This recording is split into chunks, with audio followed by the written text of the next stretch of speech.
So thank you so much for joining us on ET Now. This is Modi Sarkar's first foreign policy. If you could just highlight for us the broad thrust areas as far as this foreign policy is concerned. See, this foreign policy essentially focuses on three basic elements. The first element is that it acknowledges the realities of global institutional developments. And while acknowledging that, it lays out the process and the action that is required. Second, it looks at the markets and it clearly identifies these markets not just in the context of a simple perceptive understanding, but it also looks at complementarities, it also looks at India's competitive advantages for various products in those markets. And thirdly, it analyzes the products in the context of again a scientific exercise of revealed comparative advantage of unit value of a product, and then it spans out metrics of products and metrics of destinations. So it is very in that sense done in a more scientific and technical manner. And thirdly, more important, it looks at the ecosystem. It looks at the ecosystem in terms of digitization, trade facilitation, transaction costs, simplification of procedures, and institutional mechanism for implementing this policy. And lastly, it talks about mainstreaming the state governments, mainstreaming the various ministries and departments of the government of India into the process of foreign trade policy. So now hereafter, we expect that when we make a foreign trade policy or when we implement a policy, we will be talking to state governments, we will be involving them, so this whole thing has been made more inclusive now. Absolutely. The foreign trade policy is more inclusive this time around. We totally get that. But also I want to ask you, how soon do you expect much of the push for exports will also mean that the global environment has to change? How soon do you expect a revival as far as the global economy is concerned? See, India's foreign trade policy cannot change the global environment. Global environment will take its own time. And as I said earlier, this is something which has been causing us some concern. Of course, the US market is looking well, but the African market is looking well. But there are other markets which appear to be a little depressed. EU is terrible. And there are other markets as well which are not showing good health. So clearly, India's exports will be affected by that. The limited objective of this policy is, besides contextualizing the whole framework of instruments, is also to give that additional impetus to an exporter who may be sitting with a product which is just there and not yet there.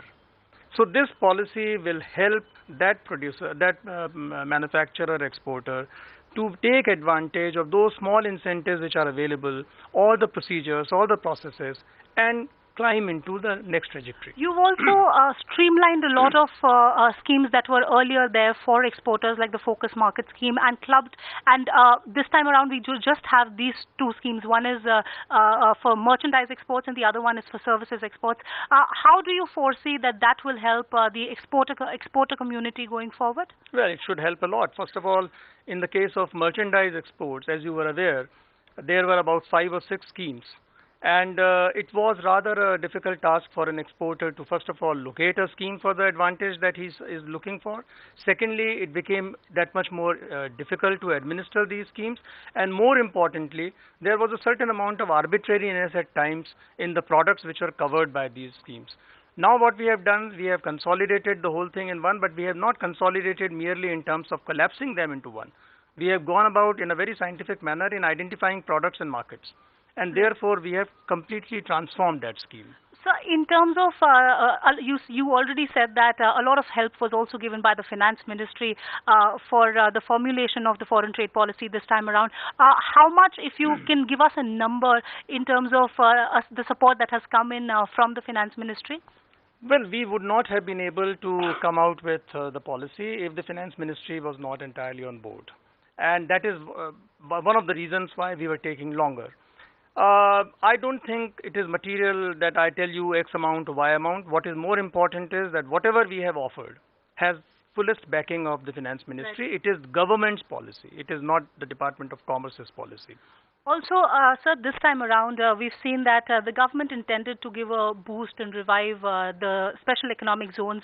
They have been a center of controversies for a very long time. what was the rationale behind it, and how do we expect that this is going to push exports going forward? See, we believe in the Department of Commerce that SEZs have been doing good work, and they have added in a very significant manner to India's exports. They have created employment, they have brought in investments, and therefore they need to be served. Now, we were hoping that the tax policies in relation to MAT and DDT would be tweaked in the budget, but when that didn't happen, we genuinely felt that there was a case for us to give SEZs that little leg up, which will make them more competitive. And we have been seeing in the last few months that SEZ productivity has been going down. And one of the reasons is that people are losing interest in the SEZ. Now, you have created such huge infrastructures, you can't let them go waste. Right. And secondly, there are very interesting, very impressive manufacturing facilities and services producing facilities have been created. So clearly it was our desire that in whatever manner we can best support these economic activities, we should. And that's why we brought in that. Find us on Facebook at facebook.com/ETNow and don't forget to click the like button. You can also follow us on Twitter at ETNowLive. To stay updated with all our programming, hit the subscribe button on our YouTube channel by logging on to youtube.com/user/ETNow.